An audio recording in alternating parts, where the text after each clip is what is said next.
Aussies feel betrayed by the Reserve Bank. Let's have a look. Hello everyone, Florian here, and welcome to another episode of HeiseSays.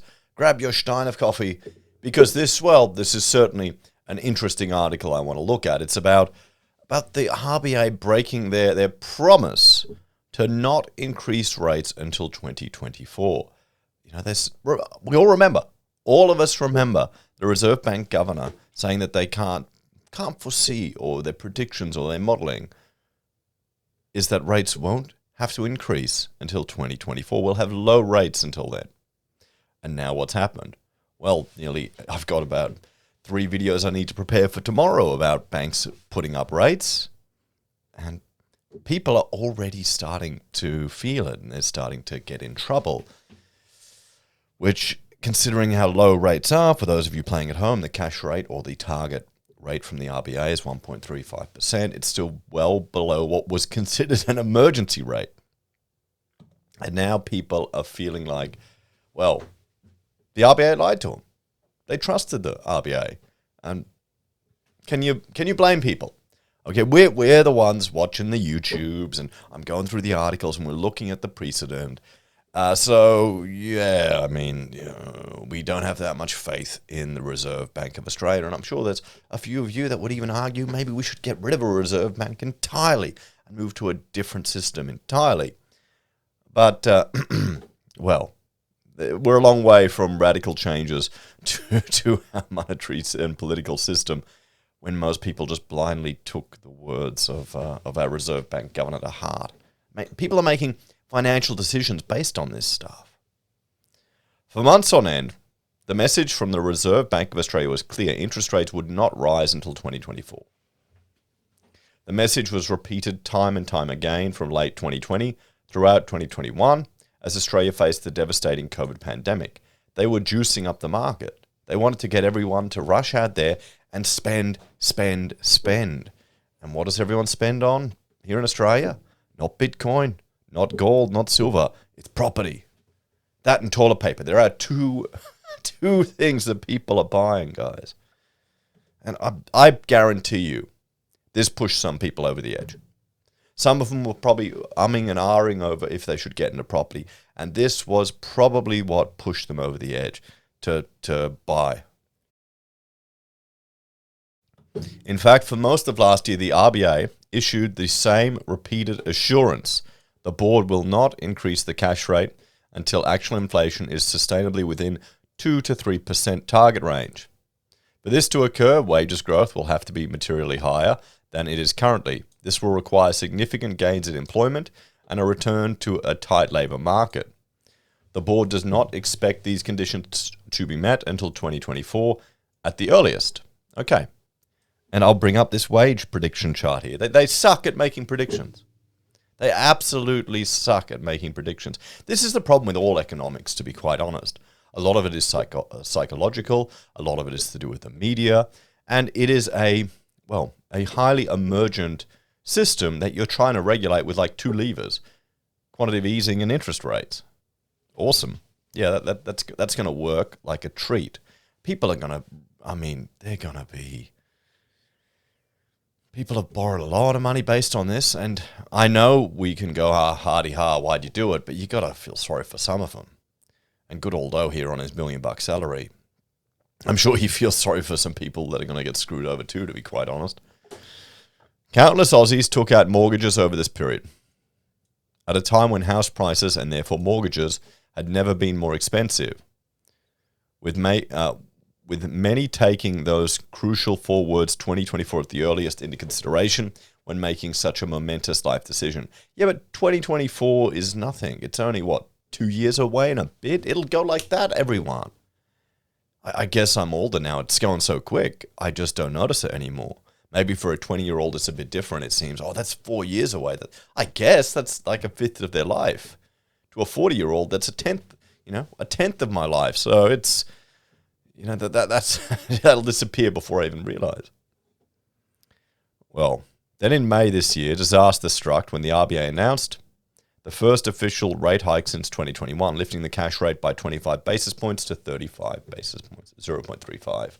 A few months later, the RBA sucker punched homeowners again with a supersized rate rise of 50 points, followed by another 50. Double whammy this week, where the cash rate now sitting at 1.35, and a lot of Aussies are angry. And, I mean, this is a post from Jason going, why is no one really holding the RBA to account? So, many mortgage holders, especially younger Australians who bought into the nation's famously hot property market over the past 12 months or so, have been left feeling betrayed by the RBA, who they perceived as a broken promise, for what they perceive as a broken promise. Yeah, this is the problem. Even if it's not, even if they just said, if all of these criteria are not met, we will not increase rates. Well, look at that. All those criteria were met, so now they're going to increase rates. Their predictions were wrong. Maybe the RBA needs to start giving, well, whenever they say anything, they need to give a probability of how high this is going to happen. They just said they don't foresee it happening. What was the probability? What was the stats? What were the variables? Where's the modeling? Where's the upper, lower band? I remember we were looking at media reporting, 40% housing crash modeling by the RBA, but that was like the lowest, worst band that they had there in their assessment. We need to get more data out from them. Maybe it's time for a freedom of information request to the RBA. So, but is that a fair, or is that accusation fair? RBA Governor Philip Lowe, who admitted earlier this year that he didn't have a mortgage and who rakes in a staggering base salary of $911,000, told the ABC 7:30 report last month that it was never a promise at all. Sometimes my comments get interpreted as having made a promise or a very strong statement. Interest rates would stay where they were to 2024. In our own communication, our own way of thinking, this was very much a conditional statement, he said. Yes, but that's not how the average punter is going to see it. He's probably too far removed from normal people. Maybe we need a better cross-section of Australians on the board. Oh boy, could you imagine that? Then we'd get MMT. It'd all go to shit then real quick. Was that any better or worse than what we have here? You tell me. Or maybe a whole bunch of people are going to learn. To not trust the RBA. Economist Chris Richardson told news.com.au that younger, less well-off Aussies will be disproportionately affected by the RBA's aggressive, earlier-than-expected rate hikes. But so while the board needed to lift its communication game, few could have foreseen the chain of global events that have sparked the latest woes. To be clear, I have thought similar things to the RBA about where interest rates would need to head. And if people are wondering why the enormous change in gear from the Reserve Bank, it's because stuff happened, he said. The stuff, the Ukraine wars, floods in Australia, China's ongoing COVID restrictions, seriously impacted supply chains, pushing up prices and accelerating inflation. But here's the thing, how is increasing interest rates, which is going to affect mortgage holders and reduce spending capacity of the average Australian, going to have any impact on any of this shit? You tell me. It's not going to make any... Is it going to impact... It'll probably reduce demand for goods that Australians are buying overseas. I guess, if there's more demand for our natural resources, the dollar may go up, so that could have an effect too. But what's it going to do? It's not going to be capable of addressing any supply issues. I can't see shipping containers falling because interest rates are going up in Australia. I can't see people who import products reducing the cost of them. The Reserve Bank thought interest rates would rise slowly, and not so. But then those three things happened. And the final thing was that Australia's economic recovery was even better than expected, with the unemployment rate at a half-century low. Look at this chart. Wait, no, sorry, wrong chart. That's GDP. But hang on. This one. They juiced the bloody economy to the moon. Government came to the rescue. They let businesses trade while they were insolvent to keep everything going. They pumped so much money into the economy that they overheated everything. You got home builder, all the bloody stimulus that they did. And people are surprised the economy recovered. It bounced back. We didn't even have a real recession. So that's a good thing. but it does give us some inflation as well. And all those things, to a greater or lesser extent, are unexpected by the RBA. Fellow economist Sol Eslake agreed it wasn't fair to criticize the RBA for being overly cautious at the start of the pandemic, as nobody knew how bad things could get, but said the Reserve Bank's biggest mistake was not responding fast enough once things started to improve. Yeah, that's a good point. If we had have had these interest rate rises 6 months ago and trickled them up over a longer period, I wonder how the emotional response for everyone would be. The RBA can be criticized for having set monetary policy for a depression-type scenario, which was the right thing to do, but it kept those settings at those levels long after they needed to pass, he said. In fact, the RBA was one of the last central banks to start raising rates again, and in another major error, it was the only one to put a date on when they would raise again. They shouldn't have said that 2024. They should not have said that. That's what's causing all of this. When people see dates, they see certainty. In a completely uncertain situation, can you blame them for jumping onto that? I mean, how many of us, when we saw such low rates in these predictions, instantly locked in our mortgage? Most said they would keep rates low for a long time, or until some objective was reached, but no other central bank would put a date on it. While Philip Lowe would say it was always conditional, the reality is that was fine print and nobody reads any more than they'd read product disclosure statements. Even after the RBA dropped the reference to 2024, which it did in November last year, they kept saying it was a long time before rates were rising, or rates were raised.